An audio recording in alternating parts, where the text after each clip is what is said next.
जी आप? मैं CBI officer Neetu Singh, Delhi से। मैं जरा साहब से बात कर लेता हूँ। सर, वो एक सीबीआई ऑफिसर दिल्ली से आई है, आपसे मिलना चाहती है सर। तो क्या हम उनसे डरते हैं? ऊपर भेजा उसको। Yes sir. क्या हुआ साईं? सीबीआई की अफसर आई है सीएम के मर्डर के इन्वेस्टिगेशन के लिए। क्या करेगी? कुछ नहीं, आपको पकड़ लेगी। Welcome madam. मैडम नमस्कार। आप आई है सीएम साहब के मर्डर केस के इन्वेस्टिगेशन के लिए। मैडम सीएम साहब बहुत ही नेक, बहुत ही पूजनीय इंसान थे और सबसे बड़ी बात हमके बहुत करीब थे। उनके जाने से हम टूट गया हूँ मैडम, हम टूट गया हूँ मैडम। देखिए, आपका ये भाषण हम टीवी पर देख चुके हैं और सुन चुके हैं। आप ये बताइए कि इस केस में आप हमारी कहाँ तक मदद कर सकते हैं? मदद? मैडम हम अपना जान दे सकता हूँ। सत्यप्रकाश जी के कातिलों को पकड़ने के लिए जमीन और आसमान हम एक कर सकता हूँ। लेकिन मैडम हम जानना चाहता हूँ कि आप आने का तकलीफ काहे की है? अरे आप तो जानती हैं हमारे स्टेट का पुलिस फोर्स पूरी इंडिया में वर्ल्ड फेमस है। हाँ, लेकिन जब रक्षक ही भक्षक बन जाए तो क्या करें? माफ कीजिएगा, हम आपका जुमला कुछ समझा नहीं। हम समझा देंगे। वो कहने कि ईश्वर की असीम कृपा से जो काम हम अपने हाथों में लेते हैं उसमें कामयाबी हासिल कर ही लेते हैं। सच, आप देखिए 90 दिनों में आपके दोस्त सीएम के कातिल को हम आपके पास ले आएंगे। अरे वाह वाह वाह वाह। आपका कॉन्फिडेंस देख के लगता है कि कातिल आप ही की जेब में है। जेब में ना सही, लेकिन बहुत करीब है। मेरा मतलब है कि अब आपका साथ हो ही गया है तो कातिल हमसे बचकर कहाँ जाएगा? हाँ जी, कहाँ जाएगा? चलो। हाँ जी, हाँ हैंडशेक। नमस्कार। मैडम कुछ चाय पानी कुछ? अब चाय कहाँ, मैडम तो आपका बीन बजा के चली गई। माँ, नीतू तू आ गई? वो लोग कौन थे माँ? ये तुम्हारे डिपार्टमेंट के लोग थे। मेरे मना करने के बावजूद ये पार्सल रख गए। मेरे डिपार्टमेंट के लोग? हाँ बेटी। हेलो, होम मिनिस्टर भवानी प्रसाद लल्ला बीपीएल बोल रहा। ओह, भवानी प्रसाद उर्फ ऑनरेबल होम मिनिस्टर। हमारे घर पहुंचने से पहले ही आपका तोहफा हम तक पहुंच गया। ये तो हमारा स्टाइल है मैडम। वो क्या है कि आपका जो अंदाजे बयां है वो बीपीएल को बहुत पसंद आया, हम बहुत खुश हुए, इसलिए आपके लिए प्रसाद का एक छोटा सा तोहफा हम भेज दिए। जरा नवाजी का शुक्रिया। इतने ही मेहरबान है तो एक और मेहरबानी हम पर कीजिए और अपने आप को हमारे हवाले कर दीजिए। क्या मतलब?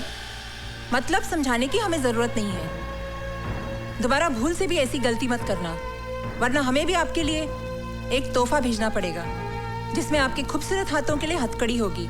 और हाँ, अपनी कलाई का माप जरूर भेजना, आगे हम समझ लेंगे। फोन रखते हैं हम। आइए माँ जी, संभल के। फातिमा बहन, फातिमा बहन। शांति बहन, तुम कब आई? हमें खबर कर ली थी तो हम तुम्हें स्टेशन लेने आ जाते ना। सब कुछ इतना अचानक हुआ कि खबर करने को वक्त ही नहीं मिला। आइए बैठिए ना, संभल कर, आराम से। ऑफिस के किसी काम से नीतू को यहाँ आना पड़ा, इसीलिए आ गए। अच्छा, कैसी है नीतू बिटिया? बहुत बढ़िया, बहुत बड़ी सीबीआई ऑफिसर बन गई हैं। अल्लाह बड़ा है, तुम जैसी माँ की बिटिया को तो बड़ी अफसर ही बनना था। और आप बताओ, रसिया कैसी है? अच्छी है, कॉलेज गई है। अच्छा, और बेटा हमारा कैसा है? क्या हुआ बहन, अब खामोश क्यों हो गए? बताइए ना, हमारा हुसैन कैसा है? कहाँ है वो? जल्दी चेक करो, अच्छी तरह से चेक करना। क्या बात है इंस्पेक्टर? खबर मिली है कि ट्रकों में भरकर हथियार ले जाए जा रहे हैं। Checking check. ये तो रोज का लफड़ा है, करे कौन भरे कौन। चलो जल्दी से कर लीजिए, हुसैन अपने वक्त का पक्का है। क्या बात है इंस्पेक्टर? सर, खबर मिली है कि ट्रकों में भरकर अवैध रूप से हथियार ले जाए जा रहे हैं। वो खबर गलत है। मलाड में ट्रक पकड़ी गई है, जाने दो इन्हें। नहीं सर, ये इन्फॉर्मेशन पक्की है। इन्हीं में से किसी एक ट्रक में हथियार भरे हुए हैं सर।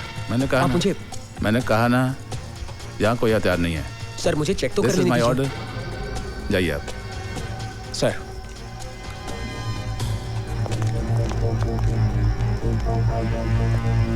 जाइए आप। सलाम सर। जाइए। कुछ तो गड़बड़ है।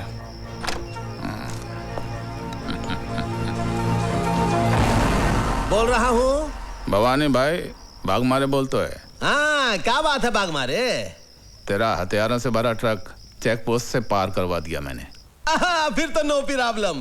तुम्हारे कमीशन का 5 लाख तुम्हारे घर पहुंच जाएगा।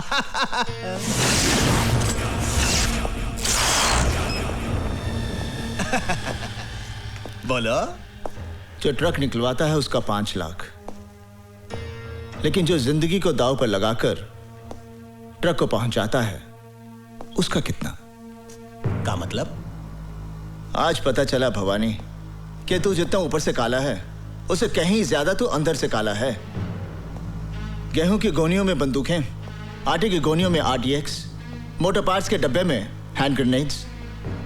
मौत की सौदागरी का सबसे बड़ा दलाल निकला तू।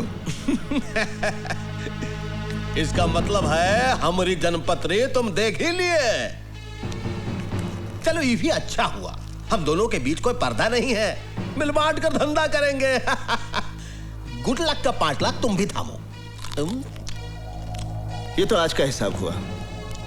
6 साल की नौकरी में तूने हुसैन से अनजाने में ना जाने कितने हथियारों की तस्करी करवाई, बारूद के ढेर से न जाने कितने लोगों की हत्या हुई, औरतें कितनी विधवा हुई, कितने बच्चे अनाथ हुए। उन सब बेगुनाहों की जिंदगी की कीमत कौन चुकाएगा? अबे अंगुली दिया तो पोछा पकड़ता है। एक गोली तेरे कनपटी पर धरेंगे, बिना आवाज के ढेर हो जाएगा। 22 रुपए में काम तमाम। मुझे तो 22 भी नहीं खर्चने पड़ेंगे। हुसैन का एक घूसा और तेरी खोपड़ी के 22 टुकड़े। इतनी आसानी से तुझे नहीं मारूंगा। इसी बारूद के ढेर से तेरी चिता चलेगी। हथियारों से भरा हुआ ट्रक मैं पुलिस स्टेशन ले जा रहा हूं।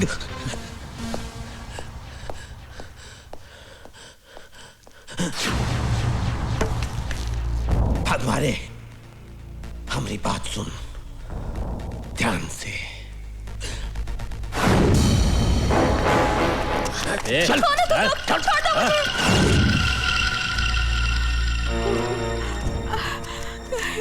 अल्लाह क्या होगा? तुम फिक्र मत करो खाला, हुसैन भाईजान अभी आते ही होंगे। रजिया को कुछ नहीं होगा।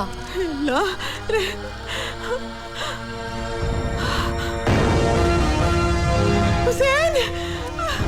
अमीजान, अमीजान, क्या हुआ अमीजान? हाँ, आप रो क्यों रही हैं? क्या बात क्या है? बेटे तेरी बहन को गुंडे उठाकर ले गए। गुंडे?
साहब हमें परेशान मत कीजिए, हम तो वैसे भी रात भर से परेशान हैं। परेशान तो तुम लोगों ने कर रखा है।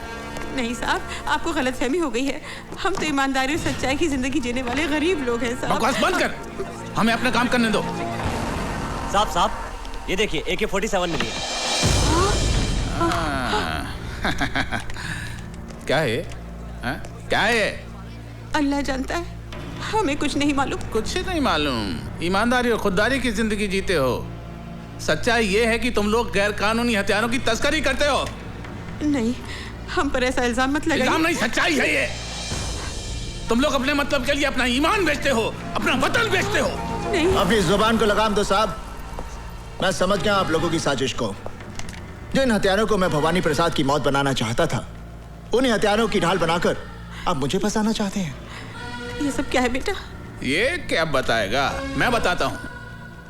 तेरा बेटा देश का दुश्मन है। दंगे फसाद करवाने वालों को ये हथियार सप्लाई करता है। और वैसे भी तुम लोगों के पास है क्या? या तो AK-47 है या इस देश के लिए नफरत है।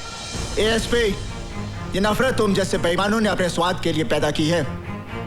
हर इंसान पहले हिंदुस्तानी है, फिर बाद में मुसलमान या हिंदू। इस देश की आजादी के लिए जितना खून हिंदुओं ने बहाया है, उतना ही खून मुसलमानों ने बहाया है। अरे बंद कर ये हिंदू और मुसलमान के नाम पर देश को बांटने का खेल।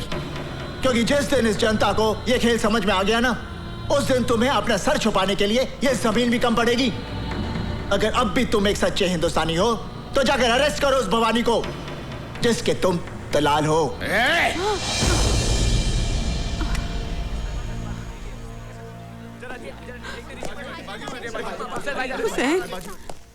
तमाम गवाहों और बयानों को मद्देनजर रखते हुए अदालत इस नतीजे पर पहुंची है कि मुजरिम हुसैन अवैध हथियारों का धंधा करता है।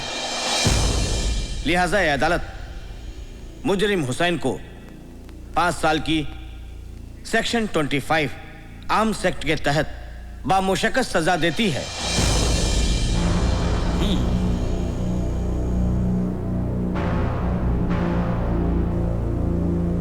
Now the court is adjourned.